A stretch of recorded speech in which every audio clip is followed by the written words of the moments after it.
Thank you, Mr. Chairman. Mr. Bove, in December of 2000, EPA put out this report on America's children and the environment, and on page 41 says there is no demonstrated safe concentration of lead in the blood. No demonstrated concentration, none. Is that still the EPA's opinion? There is no safe level of lead exposure. All right. Following up on questions been asked by several members about the lead and copper rule. The last time it was updated was 2007. Prior to that was 1991. The Safe Drinking Water Act requires that the lead and copper rule be updated at least every 6 years. Can you explain to me why we're delaying this out to 2017, possibly 2018? The current process has involved soliciting advice and input from our National Drinking Water Advisory Council, which includes representatives. Mr. Bove, you had an EPA official put out a report about what was going on in Flint, Michigan. You didn't need to solicit anything else. You could have acted. You've got a room full of people here now who've been impacted because of it. So what are you waiting on? We are not waiting, and I want to emphasize that the revisions to the rule, while very important, are not the primary issue with regard to the Flint situation. I understand that, but I'm just, look, there's a, following up on Mr. Mulvaney's question about reporting to the CDC, there's a report 2014 of the counties that have elevated lead levels of the top 10. Number 1 and number 3 in Alabama. I don't know of anything the EPA's done on that. Does the EPA get the data from the CDC and act on it? I would expect that the EPA has access to the data from CDC. But I didn't ask you that.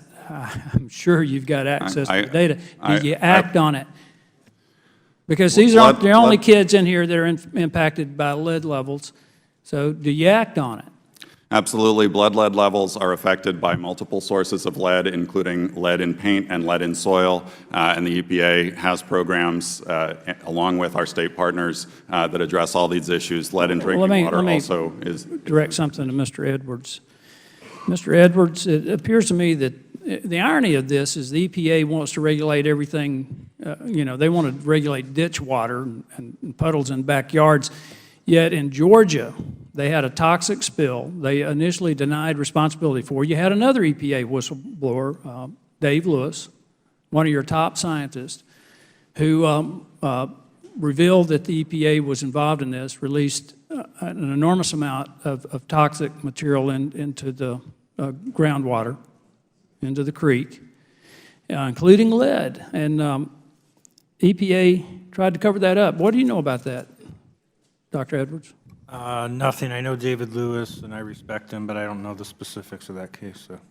Well, the specifics of the case is that the EPA violated their own rule on releasing lead into groundwater. And this blows my mind. You've got people whose lives are going to be, young kids whose lives are going to be affected into adulthood because of this. It's not just the Flint problem. This is across the board. I think, I can't remember who it was that made this point, but the EPA has failed in its responsibility. It's lost credibility.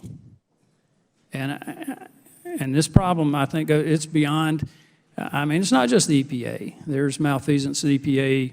I think there's problems at the state level, at the local level. And as it's been pointed out, as Mr. Mulvaney pointed out, I'm not so much interested in the blame, and you have to figure out where the problem is before you can fix it. But my interest is in fixing the problem, make sure that we don't ever have to have another group of people come in here with their children in front of this committee or any other congressional committee to try to get the government to do what it's supposed to do. Mr. Chairman, I yield back the balance of my time. Thank the gentleman.